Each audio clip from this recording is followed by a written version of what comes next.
Yesterday, the Victoria Cup went to Hickory for Jaffie. That'll be Saffie Osborne, Jaffie, that lady, yes. Yeah. I think the nickname, new nickname is Jaffie. New nickname. Jamie and Saffie Osborne. Saffie joins us on the line now. Saffie, well done yesterday. Great day. Thanks very much, Tom. Yeah, thanks for changing my name as well. Yeah, no problem. No problem. Can't beat a live show. Well, I mean, it wasn't expected. Well, it seemingly wasn't expected. 22 to 1 shot. Did you have more faith than the market gave you? Yeah, he's a horse that I've known for a while. I've ridden him sort of sporadically when he was at James Fanshaw's, and his work had been very good at home recently. And yeah, I suppose he's that price because he hadn't won since December 2022, and yeah, in those big field handicaps, it's kind of a bit of a lottery. But yeah, I thought the horse was in great form, and it was nice to see him get a head in front.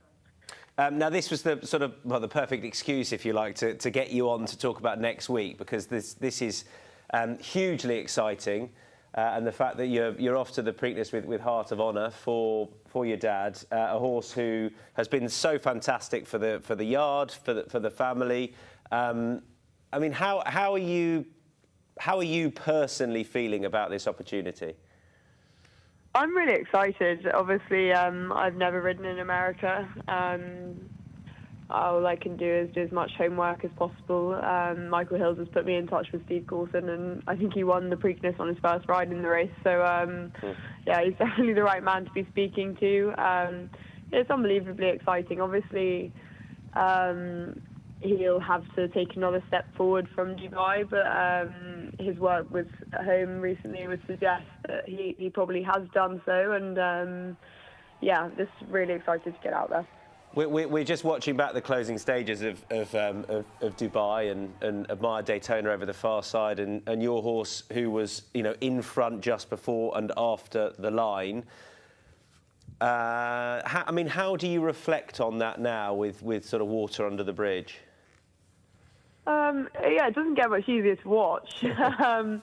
Obviously, it felt fairly agonising at the time, and yeah, coming back into the second spot with sort of Jim and Claire, and Dad stood there, and obviously everyone's so proud of what the horse had achieved, and I think it's one of those things that when he was bought at a breeze up sale for €160,000 pretty much exactly a year ago, if you'd said he would have finished second in a UAE Derby, you probably would have taken it. But on the day, it was a fairly agonising defeat, and yeah, this horse is still such a raw product, and like he was, I think, World Cup night was the first night that he really jumped and travelled with the blinkers on, and it really transformed him. And there's still plenty of bits of greenness sort of on his lead changes and things like that, but you'd like to think when he puts it all together, then there's going to be even more improvement.